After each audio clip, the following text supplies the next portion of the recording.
दर्शक हो, आता पाहणार आहोत एक सविस्तर बातमी। विदेशी मद्य दरवाढी विरोधामध्ये सोलापुरातील परमिट रूम असोसिएशननं बंदचा हत्यार उपसला असून सोमवारी 14 जुलै रोजी परमिट रूम बंद ठेवून दरवाढीचा निषेध नोंदवणार आहेत। या बंदमुळे शहर आणि ग्रामीण परिसरातील साधारण 2.5 ते 3 कोटींची उलाढाल ठप्प होणार आहे, अशी माहिती असोसिएशनचे अध्यक्ष संजीव इंदापुरे यांनी प्रसिद्धी पत्रकाद्वारे दिली।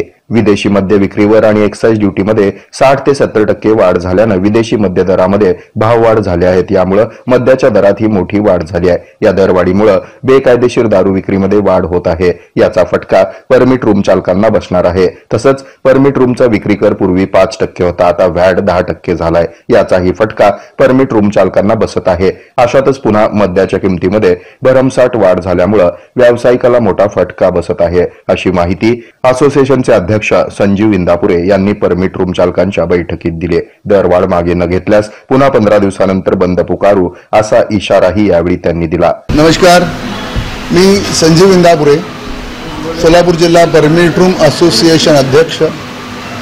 आज आम्ही इथे सिप्स अँड बाईट्स हॉटेलमध्ये सर्व परमिट रूम धारक इथे जमलेले आहोत। सरकारने जो मद्यावरचा म्हणजे IMFL म्हणतो मी ज्याला, विदेशी दारूवरचा जो टॅक्स वाढवलेला आहे 100 ते 150% वाढवलेला आहे, तर त्यामुळं ग्राहकांच्या खिशावर परिणाम होणार आहे।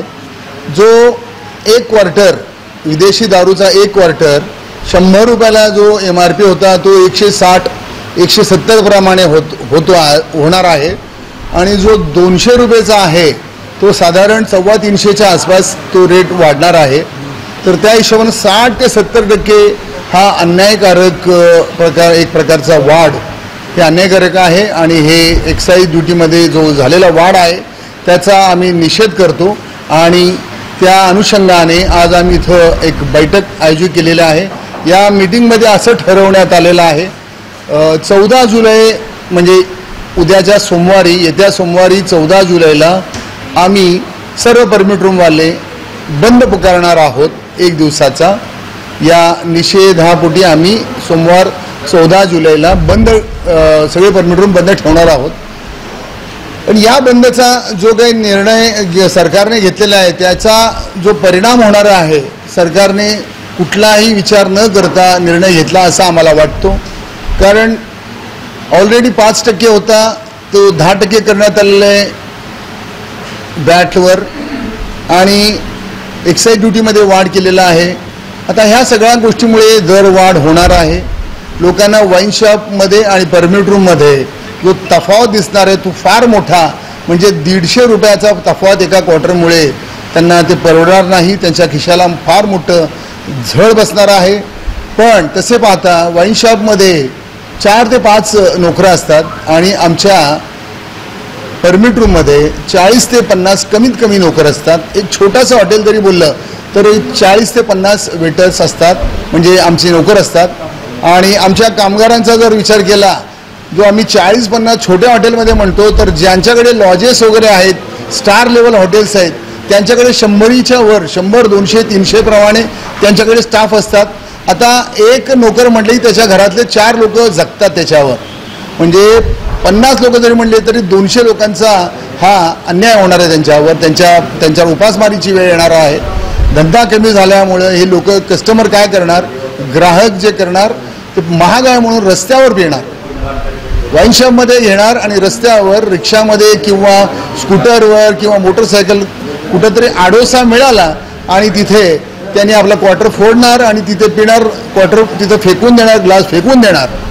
ह्यामुळे काय होणार, सामाजिक लोकांना ह्याचा त्रास होणार आहे। आणि ते दारू तिथे पिताना, रस्त्यावर पिताना येणारे फॅमिलीज म्हणजे मुलं मुली, विद्यार्थी विद्यार्थिनी आणि लेडीज म्हणजे स्त्रिया, तिथं सामाजिक लोकांना हा त्रास होणार आहे। या सगळ्यांच्या बाबतीत जर विचार केला सरकारने, जो भाववाढ केलेला आहे तो मागे घ्यावा, आणि जो 5%चा व्हॅट जो आहे तो 10% केलेला आहे।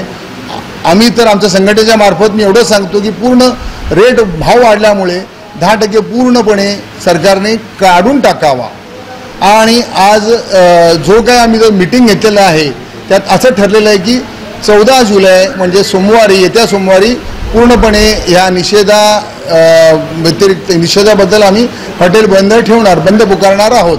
या बैठकीत अजय काळे, उमाकांत साळुंके, आकाश हक्के, पुनीत बचुवार, सागर कुरापाटी, निलेश धोत्रे, अमर पाटील, सीताराम शिखरे, धुळोबा नरोटे, राजू मलपेद्दी, हरिदास चौगुले, बाळासाहेब हक्के, बालकिशोर चकोले, ओंकार बाबले तसंच ओंकार पुदे आदींची उपस्थिती होती. हे आहे मेट्रोकास्ट केबल नेटवर्क आणि आपण पाहत आहात द न्यूज प्लस बरच काही.